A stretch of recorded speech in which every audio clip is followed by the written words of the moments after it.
साल था 2011। मैं 8 साल का था। स्कूल से आकर सीधा बैग कॉर्नर में फेंक दिया और टीवी ऑन कर दिया। चैनल चेंज कर रहा था, कुछ भी इंटरेस्टिंग नहीं था और फिर मैंने लगाया कार्टून नेटवर्क। स्क्रीन पे एक black and white T shirt पहना लड़का था जिसके हाथ में एक वॉच थी जो ग्रीन कलर में ग्लो कर रही थी। उसने उस वॉच को दबाया और एक एलियन में बदल गया और मैं वहीं पे शॉक हो गया। ये था मेरा फर्स्ट इंटरेक्शन बेन 10 के साथ। उस मोमेंट ने लिटरली मेरे बचपन बदल दिया। बट आज की जनरेशन को पता ही नहीं है कि ओजी बेन 10 क्या था। उनके लिए बेन 10 बस एक रीबूट कार्टून है जो एक फनी कैरेक्टर है जिसमें स्टोरी की कोई डेप्थ नहीं है। तो आज बात करते हैं कैसे बेन 10 इंडिया का सबसे बड़ा कार्टून बना और कैसे एक रीबूट ने उसकी लेजेस ही खराब कर दी। This is the rise and fall of Ben 10। तो ये साल था 2005 जब कार्टून नेटवर्क अपने पीक पे था। मैन ऑफ एक्शन नाम के 4 क्रिएटर ने एक आइडिया बनाया। एक नॉर्मल लड़का जिसे मिलती है एक एलियन वॉच जो उसे बनाती है एक सुपर हीरो। कॉन्सेप्ट सिंपल था पर एग्जीक्यूशन इतना पावरफुल था कि हर बच्चा बेन 10 में खुद को देखने लगा।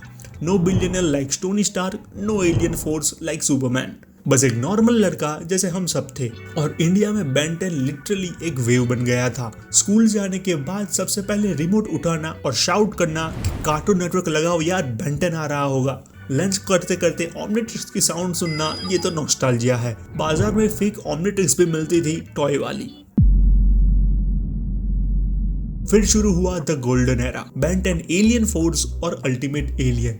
ये वही फेज था जब बेन थोड़ा बड़ा हो गया और शो ने एक सीरियस टोन ले लिया। एलियंस और भी मैच्योर हुए, विलन्स और भी डेंजरस और स्टोरी थोड़ी इंटेंस हुई। एलियन फोर्स में हमने देखा एक ग्रो अप बेन जिसने अपनी जिम्मेदारी और लीडरशिप निभाई। फिर अल्टीमेट एलियन ने सबसे बड़ा लेवल अनलॉक किया, अल्टीमेट फॉर्म्स। उस टाइम पे सबका फेवरेट एलियन अलग था।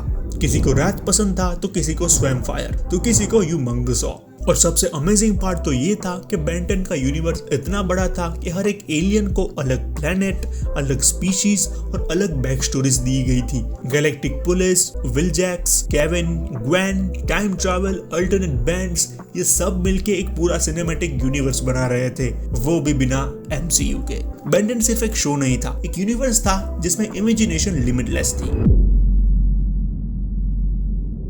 लेकिन सवाल वही है कि इंडिया में बेन 10 ने इतना रूल कैसे किया। तो देखो, ये बात तो है कि इंडिया में बेन 10 का इम्पैक्ट नेक्स्ट लेवल था। 2008 के बाद कार्टून नेटवर्क इंडिया का आइडेंटिटी ही बेन 10 बन गया था। बेन 10 के हिंदी डबिंग भी काफी ज्यादा आइकॉनिक थे। हर एडवर्टाइजमेंट में बेन 10 का फेस था। चिप्स के पैकेट में बेन 10 के स्टिकर्स थे और स्कूल के बैग में, बॉटल में, टी शर्ट में, हर जगह सिर्फ बेन 10 ही था।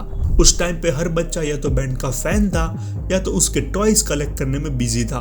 वो एरा एक इमोशन था जब टीवी शोज, टॉयज और इमेजिनेशन सब एक साथ चलते थे।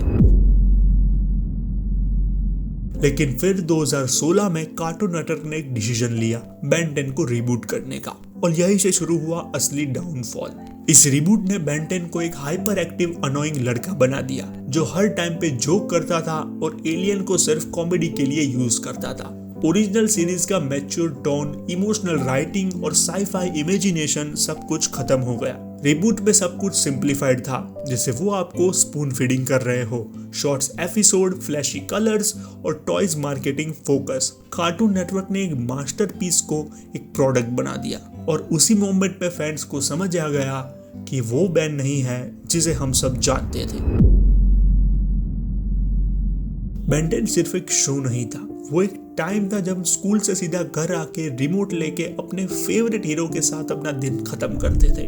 उस ओमनिट्रिक्स की ग्रीन लाइट में हमारा इमेजिनेशन छुपा था। वो विश के काश ये घड़ी मेरे पास भी होती। रिबूट ने शायद उस इमोशन को डिस्ट्रॉय कर दिया हो, पर हमारे लिए बेन 10 हमेशा एक इमोशन रहेगा। वो लड़का जो एक वॉच दबाकर एलियन बन जाता था। उसने हमें सिखाया कि हीरो बनना किसी पावर पे नहीं, दिल और डिसीजन पे डिपेंड है।